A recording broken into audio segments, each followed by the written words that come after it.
the Young Democrats. I taught public school, I taught home ec in Lenore County, and I also then taught in the community college system. My community college work was part-time, and I had two businesses. I was a decorator. I'm a textiles and clothing person. So my main business was a decorating business. The other was a book and gift business. But as I was working my way into the beginning of my adult life, I realized that there were laws that I thought were unfair to women. Let me give you one very classic example. I needed a line of credit. I had some big jobs coming up in my decorating business, and so I needed to be able to pay the vendors to get what I needed to do. When I went to the bank to negotiate a line of credit, I was politely told to bring my husband back before we could negotiate the loan. Well, I was doing a slow burn about that, and when we came back, they only wanted to talk to him, and I was still doing a slow burn, because I knew if that loan was going to be paid, it was due to these hands, this creative ability, and he didn't know burlap from Podeswap. But anyway, I got that loan, I paid it off, but at the same time I decided I was going to change a few things. Campbell University was opening up a law school, and I was recruited for the third class. Now you talk about pioneer status. A new law school gives you that kind of feeling. I practiced law then in Eastern North Carolina and also served in the North Carolina Senate. So fast forward now to Secretary of State's office. After that wonderful race with Richard Petty, I inherited an office that I knew as a practicing lawyer, using it, trying to use it. I knew it was out of date, and employee morale was very, very low. So we immediately began investing in employees and embracing technology, because when you sent off a corporation document back then, a lawyer or person didn't even think about it for about 2 months before it would be coming back. Today we're operating on a 2, 3, 4 day turnaround because business needs that. Business is getting started. The most recent award was just in August. The Triangle Business Journal named me one of the 100 most influential people in business in the eastern part of the state for the creation of electronic commerce, electronic notary, because if you're going to do business internationally or across state boundaries and documents have to have a certain elevated status and you want to do it electronically, you've got to have that ability. So embracing e-commerce and bringing state government into e-commerce, as well as my mentoring of women in business. Those were the things that they said in that article. The Secretary of State's office is like the Registers of Deeds office and parts of the clerk's office combined into one for all 100 counties. We have huge databases. Banks and other lenders file their documents with us if they take collateral in, say, artist studio equipment or dental equipment or floor planning for an appliance store or a car lot or just furniture store. All of those kind of documents used to be filed with the Register of Deeds prior to the year 2000, and they didn't want them. So I got all of those. And so we are huge database managers. I take pride in the efficiency and the openness of our databases. But I'm also a cop. I may not look like it, but I am a cop. We bust people who are selling counterfeit trademark goods. We're the trademark registrar and the trademark protector for North Carolina. So when you see something that you know is not a real product and it's got a cheap price on it, I'd advise you to leave it alone.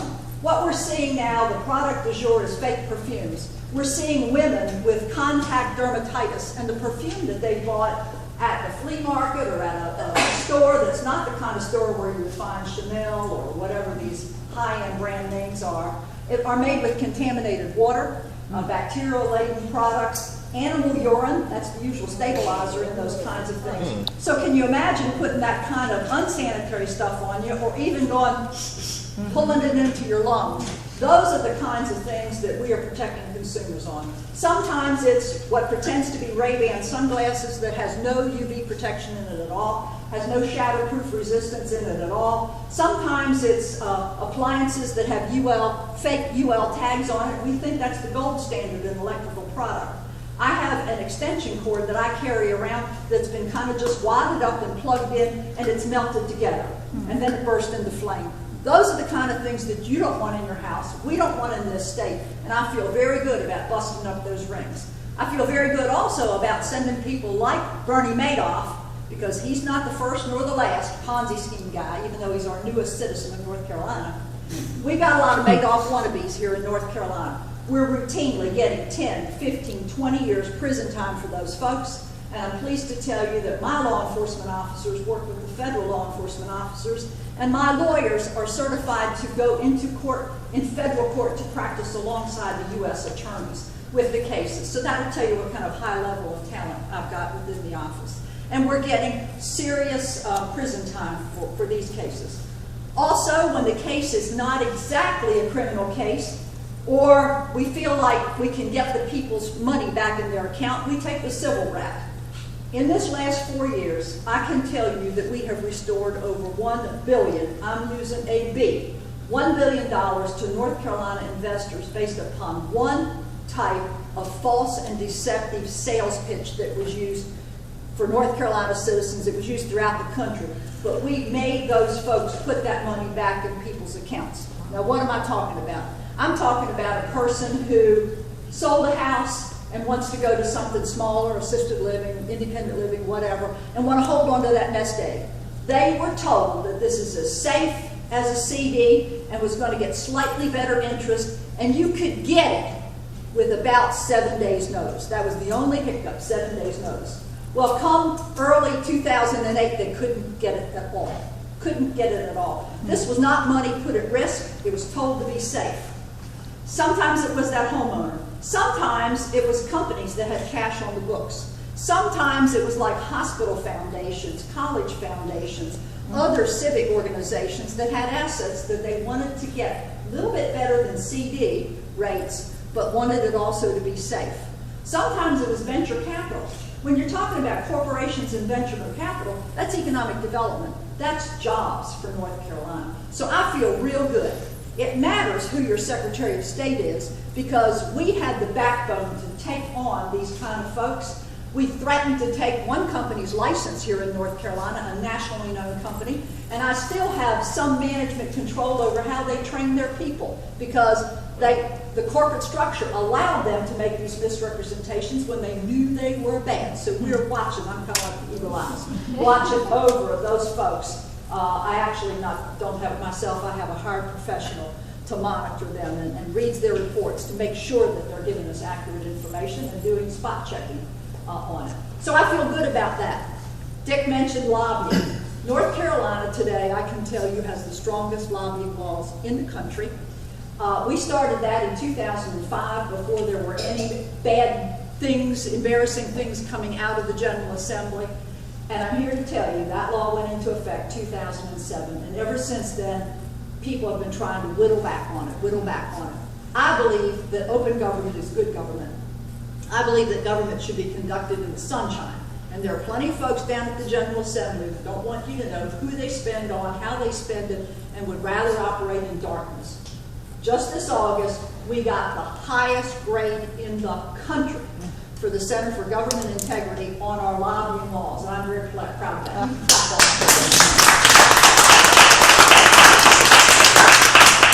So that's the kind of stuff that I do as your Secretary of State. Secretary of State's offices around the country are all different. We don't do the same thing. I have the one with the most business support and law enforcement activity in it. But you know, this is an office that's elected on a partisan ballot, but I operate this office in a nonpartisan way. When somebody comes up to us or sends something to us, I don't know if they're Republican or Democrat, I don't really care. There's somebody who needs something from the state. They want to start something, they want to do business, they want to register something. We handle everybody the same. I tell the staff, treat the public the same way you'd want to be treated if the roles were reversed. So we've implemented policies. I don't know who they are.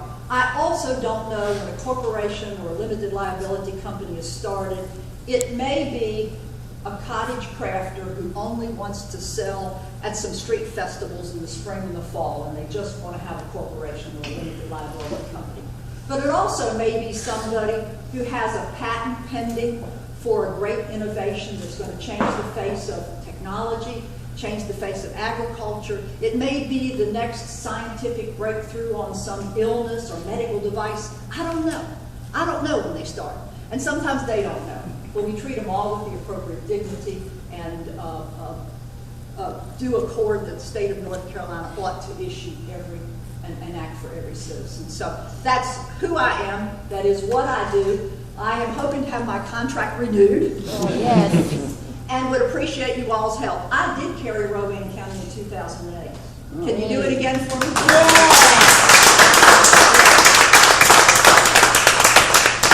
I know this is a tough county for Democrats. Let me say thanks, thanks, and again thanks.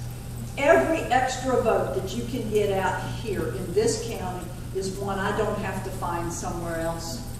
So please know that while it may be difficult to get local candidates elected, those of us that are running statewide really, really, really value what you do.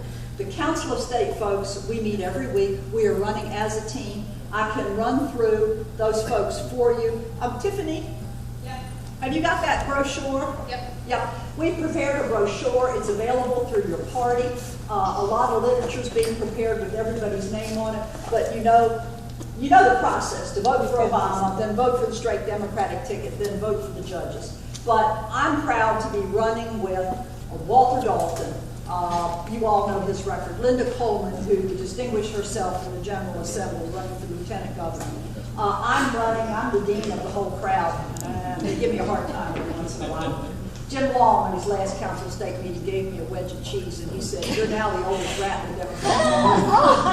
He did, in front of God and everybody, the press and everything. So, but I proudly, wear that mantle. We've got a very capable state auditor, Jeff Wood, whose opponent doesn't even have a degree in accounting, doesn't have a degree in auditing, has never done any auditing, is not a CPA. Clearly not the person who should be there. The candidate against Janet, our state treasurer, Janet Cow. Janet is a seriously trained financial manager. She has actually managed funds in Asia. She speaks fluent Mandarin Chinese. She understands the global market because she's worked in them. And her opponent wants to print North Carolina money. Okay? Wayne Goodman, our insurance commissioner. We have the lowest insurance rate of any large state in the country. We're the 8th lowest in the entire America, and we have the 8th lowest rate of any large state. The only states that have lower rates than we are like North Dakota, South Dakota, Idaho, Utah, where they don't have any cars or people much. They're cows and antelopes and stuff like that. They don't have people. Wayne's opponent is campaigning on the fact that he's in the industry for 30 years. He's been a lobbyist for the industry, and Wayne, I heard him say just this morning, we don't need the fox watching the hen house. The industry would like to have this state because just a $1 raise in everybody's car insurance, can you imagine how that would affect the bottom line of insurance companies? This could be a plum for them, so I need you to go out there and support Wayne. We have an excellent candidate for labor, John Brooks. He's previously served as labor commissioner, well experienced. Walter Smith, I am more impressed with him every day I see him. He worked for 30 years for the USDA, understands agricultural markets tremendously, has a strong emphasis on animal welfare, expanding new markets, and you can check the newspaper on some problems with the Department of Agriculture, telegraphing to various big industries here that federal people are coming and they better do stuff to change their practices right before it happened. So, again, I think you ought to give Walter. Roy Cooper, our Attorney General, doesn't have any opposition at all. Lucky dog. I don't know how it happened. I want to touch his shoes or whatever. Who have I missed? Oh, June Atkinson, our Superintendent of Schools. We today have the highest graduation rate ever historically in this state. And her opponent has never spent a day in the classroom, has never taken a class on education theory, and has never been the manager of a large enterprise at all. His main credential is that he serves right now on the Wake County School Board. Need I say more? That's a school system that's very much internal due to some decisions that have been made down there. And Beth Wood's opponent is also on the Wake County School Board. So, my opponent is a former military guy who used to work for Blackwater. He doesn't know very much about the Secretary of State's office. We did have a joint appearance. if any of you get my emails, we put together about a 40-second clip where he says, yeah, she's doing a good job about this. The technology's really good. Even I can find stuff and I'm not a geek. Yeah, that lobbying law is good, all that stuff.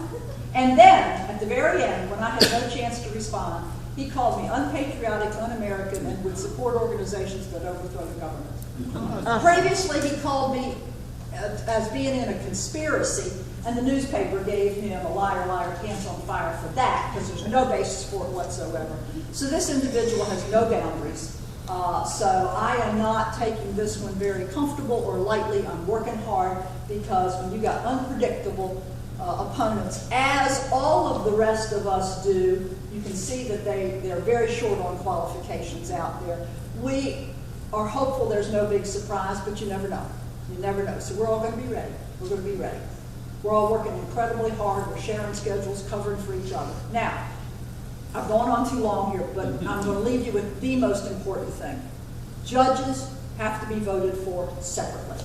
You've got to know them by name. You're almost in the West here, and we have a chance to put a Western North Carolina person on the Supreme Court, that being Samuel J. Ervin IV. Jimmy is what he goes by, but this is Senator Sam's grandson, distinguished family of lawyers. He has served as a utility commissioner, which is a very sophisticated type of judge panel. He's currently on the Court of Appeals, and he is wanting to move up on the only one open seat on the Supreme Court. We have 3 incumbents who are on the bench on the Court of Appeals running for re-election. You've got to remember their names. You got to remember Linda McGee. Remember our Lieutenant Governor's Linda? Linda. Vote for the Lindas. Wanda Bryant. I don't care what you think about Kobe Bryant, good, bad, or otherwise. Remember Bryant. Think of basketball. And the last one is Cressy Thigpen, and I've heard him say this. He says, think of a thick pen. But if you can't remember that, just call me Pigpen. Right. Vote for Judge Pigpen. Now, if we lose those 3 judges, we will have lost the 2 most senior women on the Court of Appeals. We will have lost 1/3 of the women's membership on the Court of Appeals. If we lose Wanda Bryant and Cressy Thigpen, who are both African Americans, we have lost 2/3 of the diversity on the Court of Appeals. And the offerings from the other party have no diversity whatsoever. I truly believe that our court needs to mirror our society, and I hope you do also. I really hope you do also. There's going to be a push for the conservative judges, which is kind of wink, wink, nod, nod. Here's their philosophy. Our folks have pledged, and I know are, because I do know them all and I read their opinions, fair judges. That's all you and I as citizens can ask for. Somebody who will listen to the facts of the case, look at the law, and apply it fairly. Fairly. Somebody without a predisposed bias or slant some way. That's what the judiciary depends upon for everything we believe in, all of our values in this country, that cases will be decided fairly with a hearing that everybody understands was decided on the facts and the law. That goes back to the very basis of the foundation of this country, that things don't happen because of rank or privilege or family or what have you. That it happens because the law is what it is, and here's how it applies to this case. So I've gone on way too long. You've all been very, very kind. Thank you all, but I have to do this for the rest of my teammates because it's a big statement. Big statement. Yes. Yep. So,